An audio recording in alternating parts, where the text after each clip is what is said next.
Settle down, packed auditorium, okay? Please, quiet, we need to focus on this. Okay, no, anyway. Thank you, people who are here, for coming out for my talk today. I'm really excited to share with you this part of my life and the rationale for why it is that I am going on these trips. We have a new arrival. All right, so how do I go through the slides? Am I just clicking or going left, right? Either way. I think I'll do left, right. Yeah, okay, cool. So I'll go back here. I will explain what this photo is. I think I show it again, but if I do not, I will be able to explain it as well. Okay? So, what is this about, really? Well, I am traveling the world to celebrate New Year's Eve in a new country every year. And I've been doing this since I was in college, pretty much. Okay? Of course, since I was in college means that I did not always do this. Here we see that I was not drinking that beer. I do not promote underage drinking, okay? But I was holding that beer for my dad. For your mom.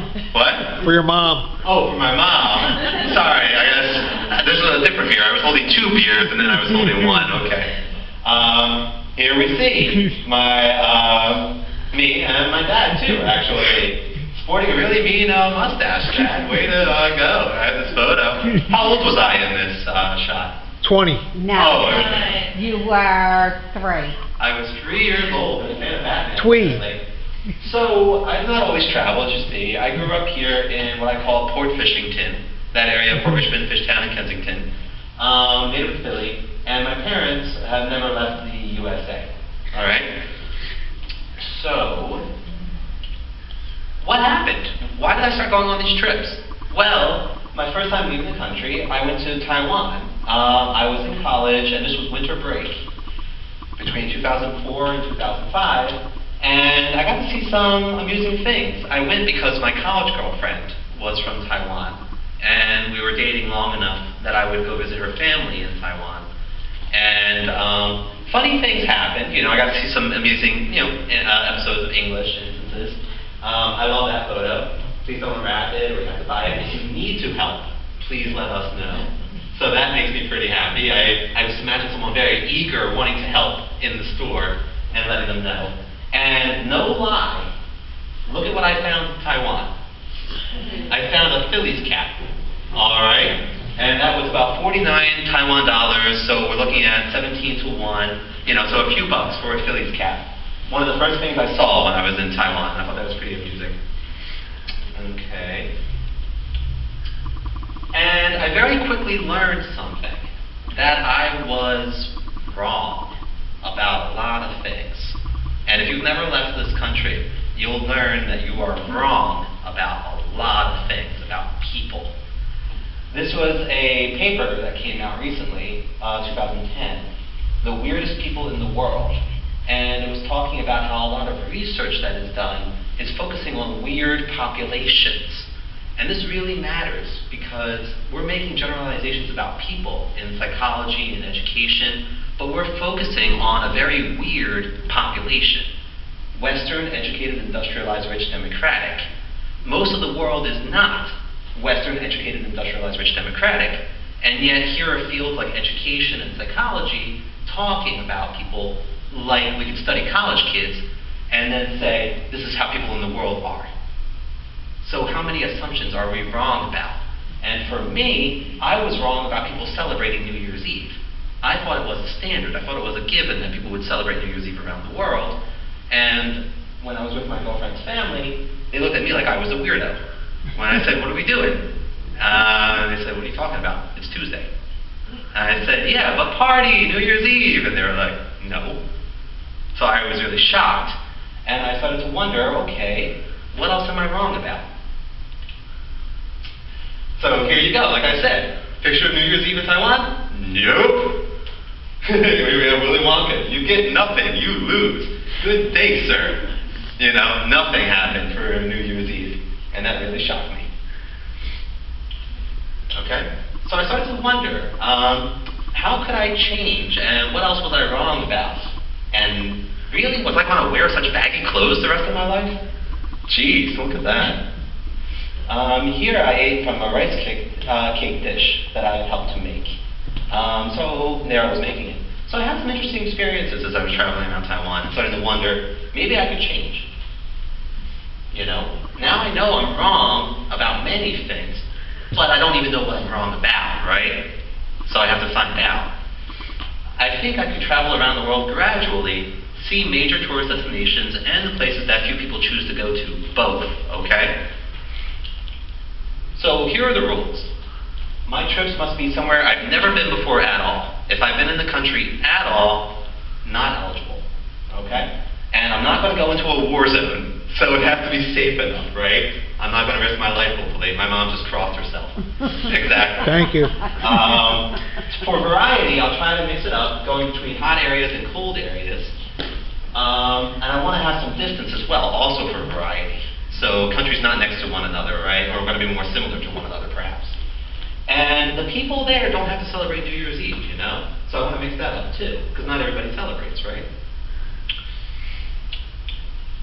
So, here we have some videos of New Year's Eve, some of my recent trips. And I was going to play them for you and see if you can guess which countries I'm in. Okay? So, if it is not labeled, I don't think it tells you the country. Let's see.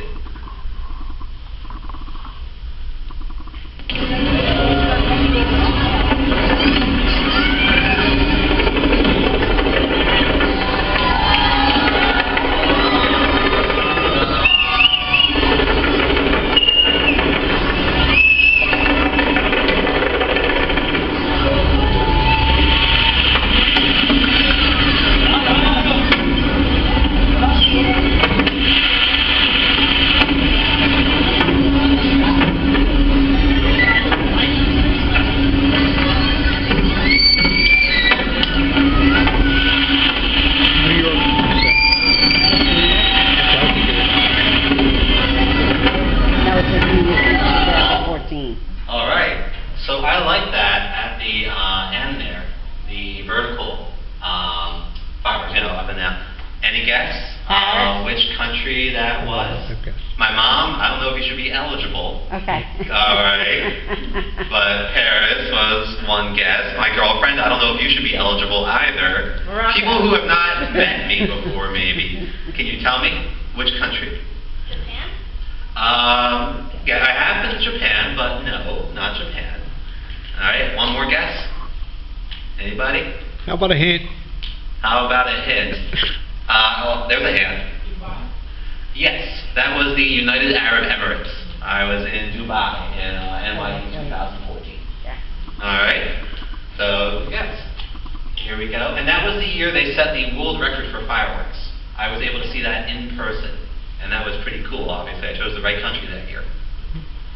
All right, here we go. New Year's Eve 2015. I guess I have the links right here. All right, that's a dead people. Any guess now which country I was in? New York. New York. Oh, okay. Country. All right. Chocolate fruit. All right. Now, I'm going to pause there. You start hearing the horns honking, people saying, Bon année, the French for Happy New Year. Already, what's the difference between the last one and this one? It has the glowing Eiffel Tower. The Eiffel Tower, right? And we see that it is glowing. What, somebody tell me, what's missing? Fireworks. Exactly, right? So not every country does fireworks for New Year's Eve, right? To celebrate. So Paris has been doing this by lighting up the Eiffel Tower. So that's an assumption that you might have, that New Year's Eve has to have fireworks. And no. Even when you're celebrating, you don't have to have fireworks. Let's see if there's anything I'll skip to. But I do like how pretty it is. How cool, you know? So we see a whole bunch of people standing around celebrating. She's pouring champagne.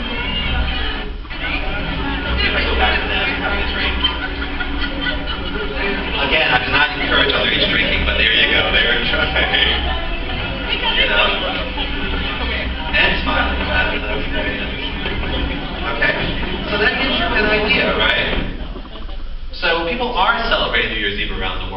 but in different ways, right? All right, last one. So sorry you couldn't guess for that one. That was kind of a gimme, right? Here is the last trip.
People ask me this, and I didn't even know, so I had to generate the list. Here is the whole list since I started going on these trips. You see, I cheated, if you want to call New York City cheating, because I wasn't really, fully committed to this idea of going on these trips yet, but I did get that experience of New York City for the U.S. And Japan, I went there while I was teaching in Korea. So that was a very fun break for me. USA, my ex-fiance had visited, so I was happened to stay here for that. And then I'm going to share what happened from 2010 to 2012, and that I was hit by a car and went through a recovery period. So I had to miss a few trips in light of that. But since then, I've been to Netherlands, United Arab Emirates, and France, and then the trip we just mentioned. Oh, before that. This has been generating some media attention, as you can see. That was an American Humanist Association article. Here was one in Global Vantage showing the tattoos I have on my arms that are "Let's love each other" in English and in Korean. That I'm giving this talk today. And this is pretty funny. I did not even know this article existed until I was getting ready for this talk. And I looked up, just for myself online. I was like, what? So my girlfriend's going to help me understand this article, or has, because it's in Spanish. I didn't even know it existed. I'd never been to Peru. So, advice. Look yourself up online sometimes, just in case, because you don't know what might be out there. Okay? It's good news, but still surprising. Yeah. So where was my last trip? Well, I told you I was in Mexico for New Year's Eve. I went with my girlfriend, Lindsay, and I had a really great trip. You can see how colorful when we went on the river boat tour. And I actually had seizures. And I want this to be encouraging for anyone you know with medical conditions. I still was able to go out and celebrate New Year's Eve, even though I had a seizure around 4:30 that day. Partly because my girlfriend and I were able to go out together. And I'm really glad that my medical conditions have not gotten in the way of my celebrating these trips. once I got them under control. So I've also been to other trips, outside of New Year's. I went to London again recently. That was lovely. Belize, I was in an archaeology camp, and there I bonded with the camp workers. I thought that was a lovely photo. I like how they all managed to get in. South Korea, I mentioned being a middle school teacher there. And I even went to Barcelona again in 2009, and I got to see this sign that says, "Attention tourists, you aren't in Spain, you're in Catalonia." So that gives you some idea of regionalism, right? Some areas feel like they are other areas rather than the countries they're in. So, I mentioned I missed a few trips. Well, I was hit by a car in 2010, and now I have severe memory loss. Well, I've actually gone ahead and invented an app that I've used to replace my episodic memory. I've been living with an artificial memory since the end of 2010 when I was using Twitter privately, and now I've gone ahead and invented my app, Memory, and I've been using that every single day. There was the intersection where I was hit, my being in the hospital, and Memory being available at yourdigitalmemory.com. It's amazing what modern technology can let us do, that I'm able to regain my life like this and go on these trips again. It was really when I was back on my trip again for the first time that I felt like I could live my life the way I wanted to. Not being constrained by my disability. So I hope that you feel likewise that you are not constrained in what it is you choose to do. I hope that you feel as enabled as I do. So this year, where am I going? Well, I'm going to go eat some Swedish fish in Sweden. We're going to be in Stockholm, and I'm going to try to make day trips. The person I'm traveling with, she's making us go to the IKEA museum that just opened at the site of the first IKEA store in Sweden. So I think that's pretty funny. She's obsessed with IKEA, and I'm looking forward to going there with her. Yeah. So, what are some questions and answers? Feel free to ask me questions, but I figured I would answer some of the most common ones, okay? I had asked people on Facebook, what do you think my talk should answer? And people asked me these questions. Which trip is the most memorable? Well, for New Year's Eve celebration, Dubai, for being surprised about, Lindsay's pointing at her saying the trip with her is the most memorable. Okay, sorry, that was the right answer. My trip with my girlfriend is the most memorable. All right, thank you. How much do you plan in advance versus go with the flow? Well, I buy tickets, and then it's a mixture. Some things you have to reserve in advance, obviously. Make sure you get into these spots, and others you can walk in. So it tends to be a mixture. How much do I interact with locals and others? Well, I'm there to experience the country and experience the people, and ask myself, what am I wrong about? So I'll be with travelers, but I'll also walk into local stores, and I'll just start talking with people. Have you met anyone particularly interesting or memorable? Yes. I don't have an answer for you at the moment, but yes, I have met many interesting, memorable people, as you saw in the Dubai photo, for example. Has there ever been a challenge, and how was that resolved? Well, we saw that I had a seizure on one of my trips, actually, and that I was still able to go out on this trip when I felt comfortable enough to do so. In light of my girlfriend being with me that time, it helped very much. And challenges come up, and you have to think on your feet as part of traveling to a country you've never been to before, right? And for someone who wants to go on a similar trip but hasn't traveled much, maybe choose first a country where they do speak English more comfortably, or choose a country that's more similar in culture, so you're not as shocked initially, or go with somebody, like I did when I went to Taiwan. Okay? And then how much does each trip actually engage with the local culture? Well, that kind of answers, like I said earlier, on how much do you interact with locals.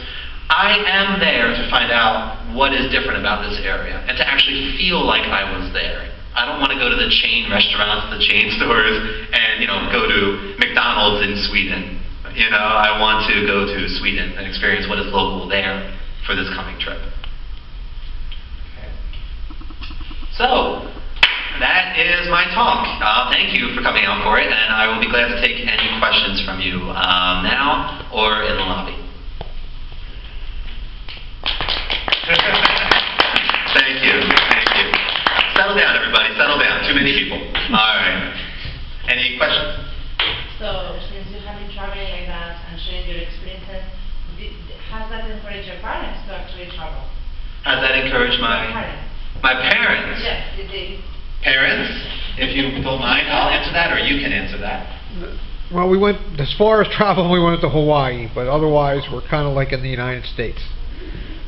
He's been bugging us to get passports and go on the different countries and everything. We're leaning towards it. Sooner or later. Hopefully 1 year we'll Europe. go to Europe with him. That would be very exciting, as I want to write a book about these trips now. If I happen to go with my parents, that would be a way for all of us to increase our worldview and see what we're taking for granted. Yeah. Other questions? Just wondering about the language barrier. Do you speak any other languages other than English? Well, I was a teacher in Korea, so I did learn Korean while I was there, and surprised people with that still. But in general, I go to places that have a lot of people traveling. I go to capital cities, and sometimes I'm surprised. So Mexico City, the language barrier was very strong. They really did not speak English there so much, so my girlfriend being with me made a huge difference, and that really surprised me. I thought they would speak more English. Yeah. So sometimes yes, sometimes no. Yes. But that's part of the fun too, right? Yeah. Any other questions? Yes. What do you think was the reason why some celebrate New Year's Eve, some didn't? Was it lack of information or culture? Well, just like we celebrate any particular day, right? Why do we do it? It might be culturally specific. So that's one of the assumptions that we make, that New Year's Eve should be celebrated, right? But when you think about it, why do we celebrate the end of December into the beginning of January? Just because it's a new year? It's so cold out. Why are we going outside to celebrate how cold it is? You know, it feels like. Other places, they celebrate New Year's, either Chinese New Year's, like as spring is coming around. And that makes sense. New seasons, new life coming through. But here we are, middle of, the December to January. So I have to say it happens to be culturally specific to us. And then other things are culturally specific to other countries. And then you start seeing more overlap as globalization is happening. We're seeing more influence. And people are celebrating, as you're seeing that I noted, in this country, that country. And I still hope to go to countries where they don't celebrate, so I can again be reminded that people don't have to do this. Yeah. Yes? What was the most dramatic cultural difference that you've had on one of these trips? Probably, only because I said it already, but it was dramatic, and the whole reason I started these trips, the Taiwan experience. And saying to myself, wow, I really thought people would celebrate New Year's Eve. What else am I wrong about? And regularly I'm seeing that I'm wrong about more and more as I go on these trips. And they can be humbling and rewarding both as a result of seeing what I'm wrong about. Okay. Was there any holidays like New Year's Eve at these countries? Well, seeing as I was going there for end of December, beginning of January, they were either celebrating New Year's Eve or not really so much. They might have had a local, ultra-local holiday, but I was not as aware of it as a result of it being their culture, their country. Okay? Well, thank you very much for coming to my talk today. Feel free to find me and ask me any more questions if you like.